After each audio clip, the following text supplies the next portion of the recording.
Salam jumpa pecinta catur, selamat datang kembali di Catur Talk Indonesia. Bagaimana kabar kawan-kawan? Semoga kita sehat selalu dan rezeki kita dilancarkan. Dan lagi-lagi partai ini sangat-sangat menarik teman-teman. Dari Super Grandmaster khususnya permainan Blitz antara Hikaru Nakamura menghadapi Nihal Sarin pada event Title Tuesday 2023 pada tanggal 22 Agustus yang lalu. Ini sangat-sangat menarik teman-teman. Kita akan belajar bagaimana teknik pin, serangan brutal yang terjadi pada partai ini. Bagaimana permainannya, langsung saja kita simak di Catur Talk Indonesia.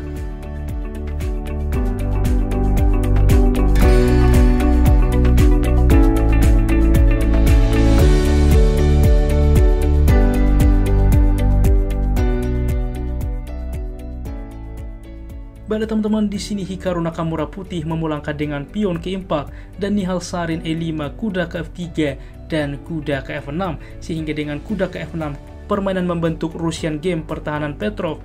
Kuda juga memukul pion di sini D6 dan kuda tidak kembali ke F3 melainkan ke D3. Dan dengan kembali ke D3 biasanya dinamakan dengan variasi Martinovsky.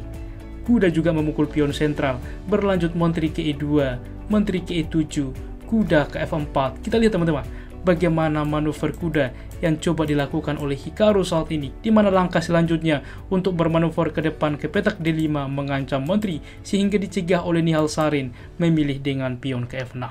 Maka D4 saat ini, D5, F3 mengusir kuda, kuda mundur ke D6, maka C3 mempersolid juga pion satu sama lain. Pion ke H5 mengambil inisiatif mencoba menyerang tentunya. Kuda ke A3 saat ini bermanuver ke depan ke petak C2 dan dicegah dengan gajah ke F5, lalu gajah ke E3. Kenapa dicegah? Tentunya tidak mungkin kuda ke C2 karena gajah simpel memukul kuda. Kita ingat bahwa menteri sedang dipin, sehingga oleh sebab itulah di sini gajah ke E3 tentunya. Maka berlanjut kuda ke D7 saat ini tentunya mempersiapkan rokade. Dan betul saja teman-teman, di sini Hikaru Nakamura cukup berani walaupun ada diagonal gajah ini, maka ia rokade sayap menteri saat ini. Begitupun dengan Nihal Sarin. Benteng ke I1 berlanjut juga secara tidak langsung mengancam menteri ke depan. Benteng ke I8 mempersolid menteri ke D2 saat ini.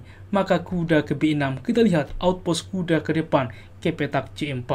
Gajah ke F2 berlanjut saat ini membuka tentunya benteng mengancam menteri. Menteri ke D7. Pertukaran benteng terjadi skak. Menteri menerima. Dan kuda ke C2 saat ini mencoba juga mundur teman-teman. Dan coba kita lihat, walaupun kita tidak terpaku kepada bar komputer, terlihat jelas bahwa kualitas hitam lebih baik teman-teman. Karena apa? Kita lihat, gajah ini menjadi sangat pasif, tidak bisa bekerja saat ini. Sedangkan perwira dari Nihal Sarin ke depan dapat mengaktifkan diri, dan bahkan gajah ini secara tidak langsung juga memantau ke depan teman-teman dari diagonal ini untuk menyerang raja. Oleh sebab itulah penjelasan mengapa hitam lebih baik di dalam pos ini, karena kualitas perwiranya lebih aktif teman-teman. Kuda ke C4 dimainkan saat ini mengancam menteri, menteri ke D1, maka gajah ke D6 berlanjut mengancam kuda. Dan cukup logis tentunya bagaimana juga balasan dari sang Hikaru, ia kuda mundur teman-teman. Karena seperti ini apabila dicoba G3 misalkan, ini adalah langkah yang disarankan oleh komputer. H4, tidak mungkin pion diterima, kuda akan tumbang. Gajah saat ini disarankan memukul kuda supaya ke depan membuka benteng. Di sini kuda juga menerima walaupun benteng ke I1, menteri ke D8, justru menteri ini ke depan dapat bermanuver tentunya ke petak A5 mengancam pion A2, dan kita lihat teman-teman ke depan bisa ditumbangkan sehingga menteri ke depan dapat juga melakukan skak. Dan kita kembali teman-teman, dipilih juga tentunya kuda mundur ke D3.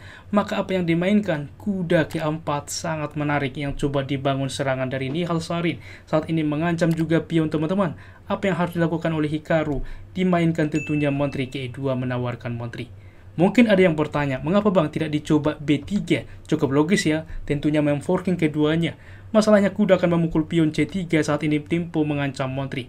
Kemana menteri melangkah teman-teman? Menteri ke I1 tentunya, maka menteri bisa memukul menteri skak, gajah menerima, ada gajah memukul kuda teman-teman, gajah memukul gajah, ada gajah ke F4 skak. Kita lihat, gajah menutup, maka gajah saat ini memukul gajah, percaya atau tidak, ini adalah skakmat.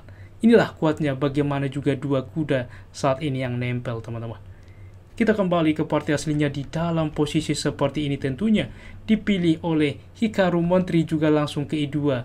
Maka coba teman-teman Anda pause video ini, apa langkah brilian brutal yang dimainkan oleh Nihal Sarin di dalam posisi seperti ini. Bagaimana teman-teman? Selamat bagi Anda bisa menemukan langkah itulah dengan kuda A memukul pion B2 saat ini. Terlihat dikorbankan, apa maksudnya? Kita akan melihat semuanya terpin saat ini. Saat ini kuda ke E1 dipilih mempersolid kuda satu sama lain. Semuanya akan serba salah, seperti ini. Kuda menerima kuda misalkan, masalahnya gajah akan ke F4 skak. Kemana raja melangkah? Yang pertama, semisal ke B1, masalahnya kuda akan ke A3 skak. Kita lihat kuda sedang dipin. Raja ke A1, kuda memukul kuda skak. Wajib kembali, kuda memukul pion, menteri akan tumbang karena ini open skak.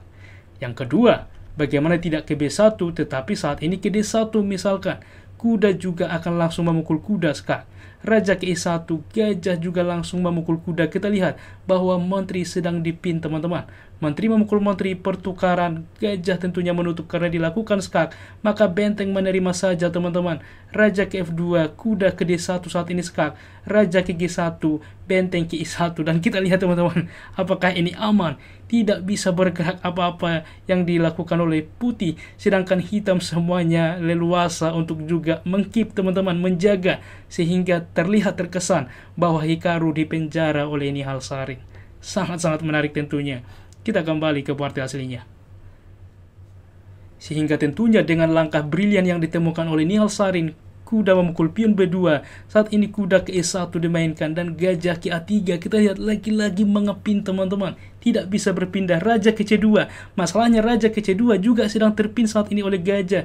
Sehingga menteri ke D8 saat ini membawa benteng ke depan, membawa juga menteri. Dan raja ke B1. Percaya atau tidak, setelah Hikaru Nakamura memainkan raja ke B1, ia juga menyerah teman-teman karena ia sadar serangan brutal selanjutnya tak bisa dihentikan dari Nihal Sarin. Karena apa yang terjadi? Menteri akan ke B6, lagi-lagi mengepin teman-teman. Ini yang kita lihat di thumbnail. Oke, kuda terpin. Di sini juga pinnya sendiri di mana ke depan discover skak teman-teman. Apa yang harus dilakukan? Raja menghindar misalkan, maka kuda juga memukul kuda saat ini. Kuda menerima, maka menteri ke B2 skak. Kita lihat kuda sedang dipin. Raja ke D1 tentunya tidak bisa melakukan skak karena ada kuda, tetapi ke B1 skak. Kuda menutup, menteri memukul kuda. Hasilnya skakmat. Sangat-sangat brutal tentunya bagaimana partai yang terjadi teman-teman. Dan semoga tentunya menginspirasi bagi kita semuanya. Dan juga pada titel Tuesday 22 Agustus, Nihal Sarin berhasil menjuarai turnamen.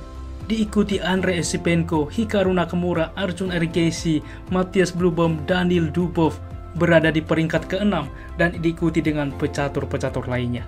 Adapun tingkat akurasinya sebagai berikut. Ulasan permainan dari komputer menunjukkan bahwa tingkat akurasi dari Hikaru Nakamura 75,9% dan Nihal Sarin 91,6% dengan satu langkah brilian sebelumnya. Demikianlah ulasan catur hari ini. Jika suka, please like, komen, dan juga subscribe, dan tentunya tekan notifikasinya sehingga ke depan Anda tidak ketinggalan updatean dari kita selanjutnya. Salam Catur Talk Indonesia, sampai jumpa di video berikutnya. Keep sharing and keep loving. Bye-bye.